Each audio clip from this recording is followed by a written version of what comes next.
We begin with an urgent health alert tonight. The first confirmed case of measles in 9 years has been identified in Spokane County. Good evening and thank you for joining us for KREM 2 News at 5. I'm Mark Hanrahan. And I'm Whitney Ward. It appears that person was living in the Deer Park area. Tonight, health officials are looking for anyone who may have come into contact with that person. So we know that person had recently returned from out of the country and also known to be at several places around Deer Park from last Sunday through Thursday. So take a look. Here is where they were known to have been: the Spokane International Airport, the Deer Park Library, Rosie's Hot Shots in Deer Park, the Taco Bell in Deer Park, Creekside Kempo Karate and Horizon Credit Union. And you can see all the dates and times of possible exposure right there on your screen. It is important to note the virus can stay in the air for up to 2 hours after the infected person has left. So if you were at those locations at the times listed above and are not vaccinated against the measles, the most likely time you'd become sick is between February 18th and March 8th.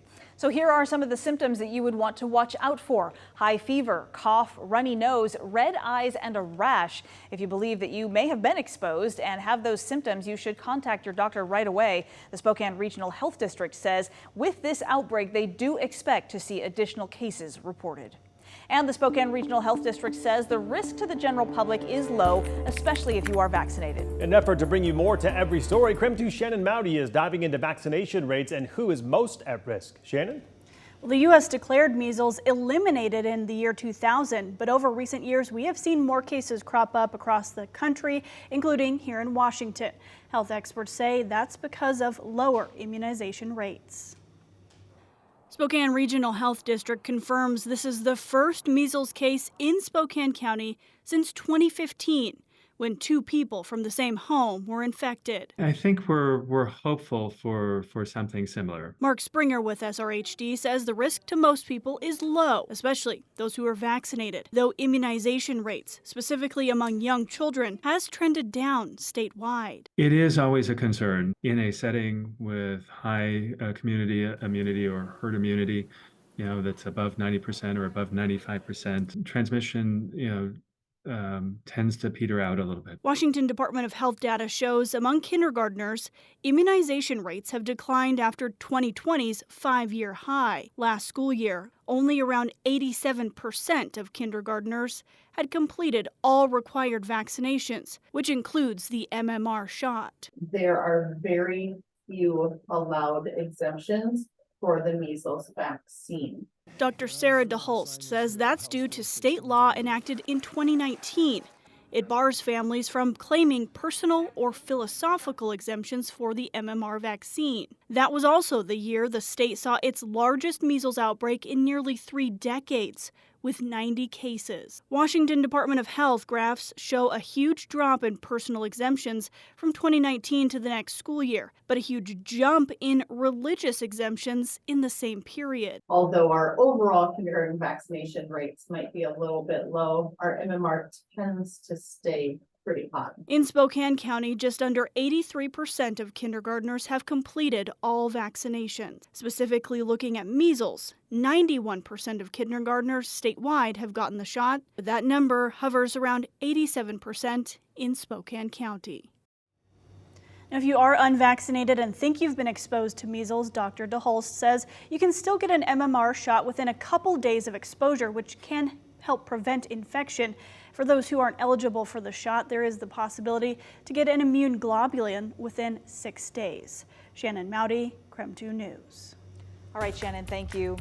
Spokane police are recommending that a Spokane County deputy be charged with assault after he was recorded on body cam beating a man while arresting him. That man suffered several injuries and was hurt bad enough that jail refused to book him because he needed to be treated for those injuries at the hospital first. KREM 2 first told you about this incident back in October. SPD has just sent its investigation to the county prosecutor's office, recommending that deputy be charged with second-degree assault.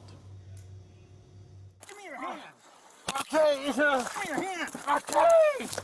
So this is footage from Sergeant Clay Hilton's body camera last August. Hilton approached the 62-year-old man for being in his parked car in a park after dark. That man refused to hand over his ID, and Hilton eventually pulled that man from his car before striking him several times. Lawyers for the man say he suffered 8 broken ribs, a punctured lung, and a concussion. After the video was made public, the Spokane County Sheriff's Office asked the police department to begin an investigation into the deputy's use of force. That case is now in the hands of the county prosecutor, who will decide if that deputy will be charged. Spokane County Sheriff John Knowles did release a statement this afternoon saying, in part, now that the criminal investigation has been conducted, I ordered the Spokane County Sheriff's Office professional standards to begin a comprehensive internal investigation to identify any and all policy violations and what changes or possible training is needed moving forward. If you'd like more on this story and to see that full statement, just go to our website right now, KREM.com.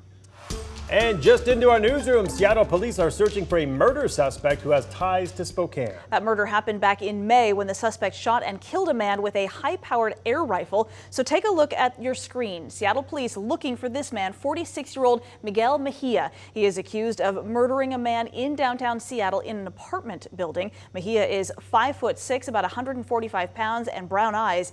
If you have any information, please call the number at the bottom of your screen.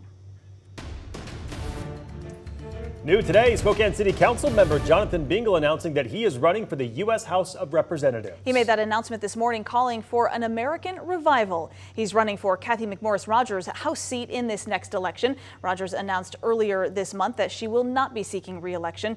Bingle has been serving on Spokane City Council since 2022. Before that, he ran a small business for 11 years. Meanwhile, presidential election season is in full swing. In less than a week, you should have your ballot for Washington's presidential primary. And if you need to register to vote or update your registration, that deadline is online March 4th. You can register to vote in person all the way up to Election Day, which is on March 12th. All right, let's take a pause from the headlines right now and take a look outside. Yet another rainy day across the inland Northwest, but maybe not as rainy as yesterday. Definitely better in my book. Chief Meteorologist Jeremy Legoo joining us now. So this is kind of a trend that we're following, at least for a couple of days, right? Yeah, it sticks around through the weekend. We'll see more rain on Sunday, but getting there is going to be warm and a little bit drier. Right now, we stay in the 40s. It's that kind of warm this evening, and believe it or not, sun's still not down. We've got about another 10 minutes of that. How cool is that? All right, there's our low sitting off the coast, and when it comes to that moving through, it kind of moves ashore and dies.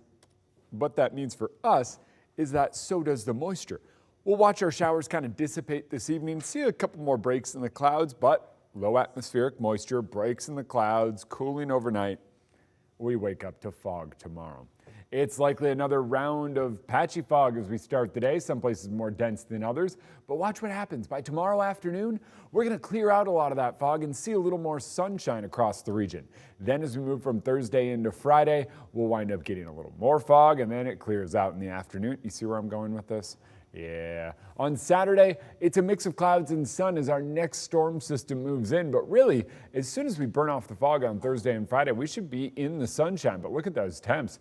We're close to 50. Mark keeps wanting me to put it on there, but I'm going to say close to it Thursday, Friday, and Saturday. Close enough, Jeremy. Thank you. Yeah.